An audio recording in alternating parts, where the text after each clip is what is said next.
Assalamualaikum warahmatullahi wabarakatuh. Halo semuanya, kenalin nama aku Putri Aulia. Di sini aku bakal jelasin tentang artikel yang aku buat dengan judul kerjasama antara Singapura dan Indonesia dalam DCA atau Defense Cooperation Agreement dan latihan militer bersama dalam analisis apa sih kepentingan dan implementasinya dalam kebijakan luar negeri antara kedua negara itu sendiri. Jadi, aku jelasin ya. Singapura dan Indonesia itu sebenarnya udah lama kerjasama, termasuk di bidang pertahanan sejak tahun 1970-an. Tapi di tahun 2005, Singapura itu ngusulin satu perjanjian namanya Defense Cooperation Agreement.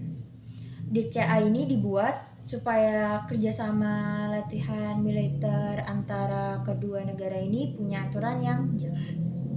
Nah, untuk perjanjian ini akhirnya tuh ditandatanganin di tahun 2007.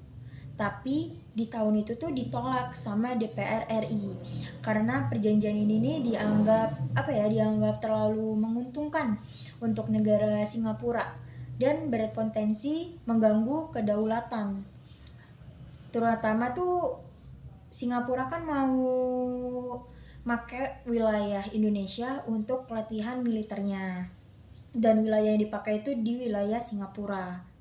Di wilayah Kepulauan Riau maksud aku. Itu. Jadi Indonesia tuh berpikir kalau dia itu nggak dapat manfaat dari perjanjian ini. Aku baca dari artikel Khairunisa Simbolon.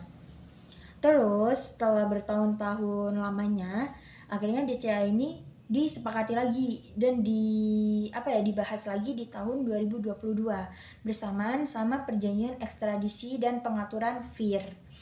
FIR itu Flight Information Region, yaitu wilayah yang sebelumnya dikelola Singapura sejak 1946.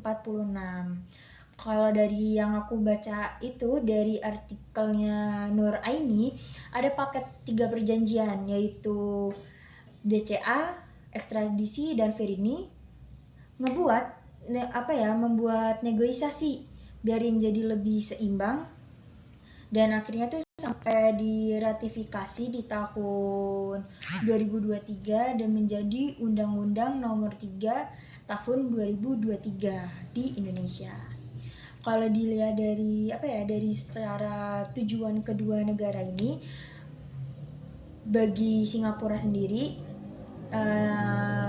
tujuannya itu Singapura kan butuh ruang latihan yang lebih luas karena negaranya kan negara yang kecil, dan untuk latihan militernya itu dia nggak cukup, jadi dia butuh kerjasama perjanjian ini. Kalau untuk Indonesia, dia itu pengen ningkatin kemampuan TNI-nya, terus untuk memperkuat posisi diplomatiknya, terus sama menyelesaikan isu FIR itu. Kalau untuk instrumen utamanya itu ya DCA itu sendiri, yang kemudian ada diplomasi tingkat tinggi, abis itu ada latihan militer bersama yang membantu kedua negara ini membangun kepercayaan. Terus kalau untuk proses kebijakan luar negerinya itu sebenarnya tuh lumayan panjang ya, dari tahun 2005 nyampe 2023, karena harus nyesuaiin kepentingan dari kedua negara ini sendiri, dari kepentingan Singapura, dari kepentingan Indonesianya itu. Karena kan Indonesia tuh khawatir karena bisa mengganggu kedaulatan negaranya. Jadi karena proses yang panjang ini, selain buat untuk nyesuaiin kepentingan kedua negara, itu juga ngatasin kekhawatiran soal kedaulatannya. Di momentum terbesar dari artikel yang aku baca yang dari Nur Aini itu, momentum terbesarnya tuh ada di Leaders Retreat tahun 2022 di Bintan, yang menyatukan DCA, terus FIR, dan ekstradisi dalam satu paket. Jadi dari tiga perjanjian ini. Kalau dilihat dari sisi teori, aku tuh pakai teori liberal institusionalisme. Itu teori yang aku pelajarin di semester kemarin. Teori ini jelasin kalau kerjasama itu bisa terjadi atau bisa dilaksanakan kalau ada kepentingan yang sama di antara kedua negara ini.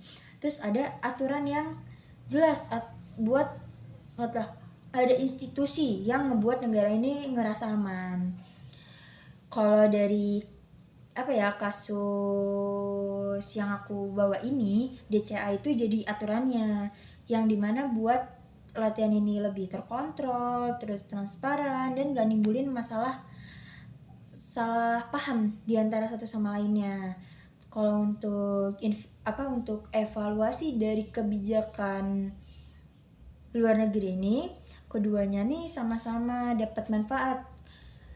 Kalau manfaat Singapuranya ini dapat ruang latihan yang lebih luas lagi. Terus kalau untuk Indonesia dapat manfaat bisa meningkatkan kapasitas TNI-nya, terus dapat keuntungan diplomatik dari pengaturan VIR-nya itu. Dari manfaat itu sendiri sebenarnya tuh ada tantangannya. Tantangannya tuh terutama soal kekhawatiran publik tentang kedaulatan negara Indonesianya. Tapi kalau dilihat secara umum, kerjasama ini sebenarnya tuh udah positif, terus sudah dapat keuntungan dari masing-masing negara selama adanya transparansi dan komunikasi yang baik. Maka dari itu rekomendasi dari aku untuk artikel yang aku buat ini nih, kedua negara ini harus ada transparansi dan saling berkomunikasi yang baik biar nggak salah paham, terus ada transparansi yang jelas.